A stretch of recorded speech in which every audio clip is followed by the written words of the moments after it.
عروہ بن زبیر نے خبر دی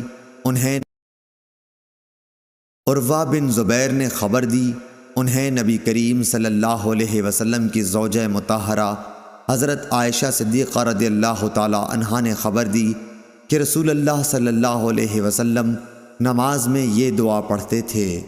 ترجمہ: اے اللہ، قبر کے عذاب سے میں تیری پناہ مانگتا ہوں، زندگی کے اور موت کے فتنوں سے تیری پناہ مانگتا ہوں، دجال کے فتنے سے تیری پناہ مانگتا ہوں، اور اے اللہ، میں تیری پناہ مانگتا ہوں گناہوں سے اور قرض سے۔ کسی یعنی ام المومنین حضرت عائشہ رضی اللہ تعالی عنہا نے حضور صلی اللہ علیہ وسلم سے عرض کی کہ آپ صلی اللہ علیہ وسلم تو قرض سے بہت ہی زیادہ پناہ مانگتے ہیں۔ اس پر آپ صلی اللہ علیہ وسلم نے فرمایا کہ جب کوئی مقروض ہو جائے تو وہ جھوٹ بولتا ہے اور وعدہ خلاف ہو جاتا ہے۔ صحیح بخاری حدیث نمبر 832۔